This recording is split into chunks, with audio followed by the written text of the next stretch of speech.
Bonjour à tous, je suis en présence de Mam et Sacha, deux élèves de 3e du collège Champollion à Grenoble. Je vais les interviewer sur les appareils numériques et leur place dans notre vie de nos jours. Alors, Mam, quel genre d'appareil numérique as-tu chez toi? J'ai une télé, un téléphone et une tablette. Et quel genre d'usage en as-tu? La télé, c'est pour regarder les informations ou des choses comme ça. Et la tablette, c'est pour jouer. Et le téléphone, c'est pour appeler. Ça dépend si c'est un téléphone. Pour moi, je m'en sers beaucoup. Je suis pratiquement à peu près tout le temps dessus. Je m'en sers pour appeler, envoyer des messages, aller sur internet ou encore jouer. Et oui, donc je m'en sers beaucoup. Ouais. Pensez-vous qu'ils sont assez utilisés pour travailler au collège? Alors moi, je pense que les ordinateurs sont souvent utilisés dans les salles informatiques ou au CDI pour faire des recherches si on a un travail à faire. Mam, penses-tu que le numérique a changé ta façon de travailler chez toi ou dans la classe? Dans la classe, non, mais chez moi, oui. Par exemple, s'il y a un système collège qui s'appelle Pronote, si j'ai pas marqué mes exercices dans mon agenda, et je peux les retrouver par exemple sur Internet. Ou si j'arrive pas à faire un exercice, je peux m'aider d'Internet et des trucs comme ça. Est-ce que vous seriez capable de passer une journée sans utiliser aucun appareil numérique? Oui. Enfin, ça dépend ce qu'on fait. Oui. Tout à fait, oui. Oui, c'est possible. Bonjour Laurie. Bonjour. Alors, j'ai quelques questions à vous poser. D'accord. Quel genre d'appareil numérique avez-vous chez vous? Alors, j'utilise un ordinateur, mon téléphone portable et c'est tout. Quelle importance ces appareils numériques ont-ils dans votre vie? Déjà, ils me permettent de m'informer, par exemple de faire des recherches aussi, de jouer. Oui, de jouer.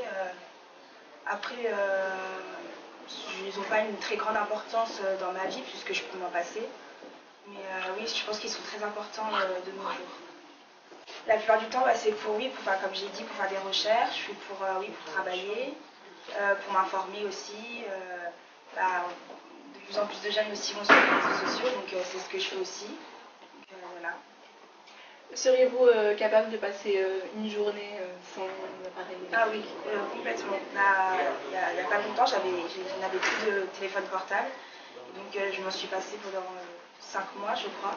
Et ça m'a fait beaucoup de bien, personnellement, oui. Donc c'est un gros impact sur notre société, parce que de plus en plus de personnes deviennent accros, alors qu'on pourrait complètement s'en détacher. Mais comme on dit, c'est dans l'air du temps. Et voilà, moi je suis née avec ça et je pense que oui, ça continuera et ça continuera encore. Est-ce que vous pensez que les relations entre jeunes ont changé à cause du numérique? Oui, beaucoup, oui. Maintenant, je sais qu'il y a beaucoup de personnes qui maintenant ne parlent même plus en classe. Ils utilisent les réseaux sociaux pour s'insulter, pour parler aussi. Et voilà, oui, je pense que oui. Maintenant, nous allons recevoir Mauril, notre spécialiste de l'apprentissage avec le numérique. Bonjour Mauril. Bonjour Joanne, bonjour Yasmine. Alors Mauril, qu'est-ce qu'apprendre avec le numérique pour un élève aujourd'hui? Apprendre avec le numérique, c'est apprendre avec des outils comme des tablettes, des ordinateurs et des smartphones. En tant qu'élève, je vais sur des sites comme Labomeb, j'utilise des logiciels ou des applications comme Photofiltre, Grand Project. Je vais vérifier mes devoirs sur le cahier de texte en ligne. D'accord. Alors Mauril, qu'est-ce que tu voudrais faire à l'école que tu fais chez toi? Je voudrais bien parler avec mes copains sur Facebook, Twitter et d'autres moteurs de recherche. Maintenant, faites place à nos deux superbes journalistes, Stella et Chloé, qui vont nous présenter leur article sur la société des médias. Bonjour les filles, qu'avez-vous à nous dire sur la société des médias? De nos jours, les médias numériques ont une place prépondérante dans notre société, au sein de la vie quotidienne, mais aussi au sein des foyers. En effet, la jeunesse des 13-24 ans a un contact permanent avec le monde des médias grâce à des supports numériques comme les tablettes, les ordinateurs, les smartphones, etc. Donc, d'après une étude récente de juin 2014, on constate que 63% des jeunes vivent dans un foyer multi-équipé et que 3/4 d'entre eux disposent d'un smartphone. Mais ceci n'empêche pas que la télévision ne va pas être remplacé par les smartphones d'ici tôt.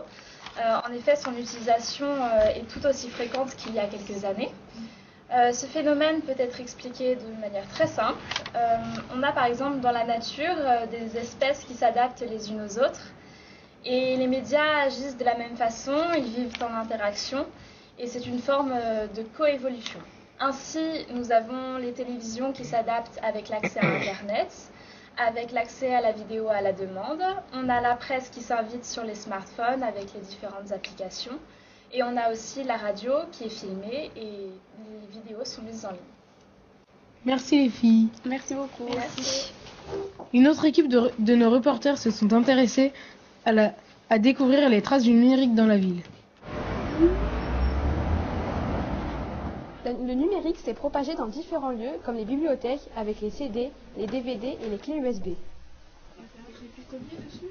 Il sert aussi à l'affichage d'informations comme l'heure, la date et pour les transports en commun.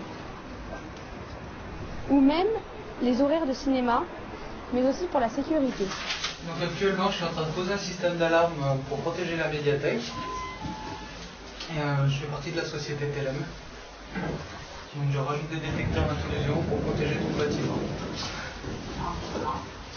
C'est relié ensuite quelque part Alors on est relié directement à un centre de télésurveillance, donc 4 systèmes d'alarme. Le centre de télésurveillance est averti.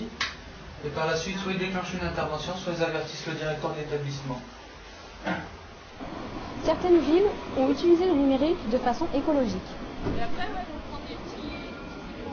Quelle est la place du numérique dans la vie quotidienne? Le téléphone pour moi dans ma vie c'est devenu presque quelque chose d'essentiel. Quand même pas, mais par exemple pour contacter les gens, quand mes parents me cherchent, tout ça. Ou même dessus sur mon téléphone il y a mes réseaux sociaux comme Facebook, Twitter, Instagram, tout ça. Et c'est vrai que maintenant pour la plupart des gens le téléphone c'est devenu quelque chose de très utile. Mais après, beaucoup de personnes arrivent à vivre sans. Donc voilà. Et par rapport au marché de Noël, à tout ce qui est tradition, confiserie, est-ce qu'on ne trouve pas du bonheur dans des petites choses simples aussi?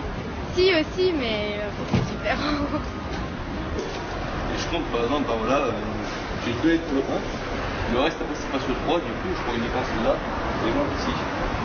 Je sais pas si vous avez expliqué en fait pour rentrer, mais en fait on a un badge, qui est là, vous voyez, je peux faire comme ça, et la porte tout est ouverte. Je viens avec. Là, après, c'est simple, après, juste à mettre où il faut, voilà. Le numérique va continuer son évolution. Merci Yasmine. Merci Joanne. Et merci à tous de nous avoir suivis et à bientôt.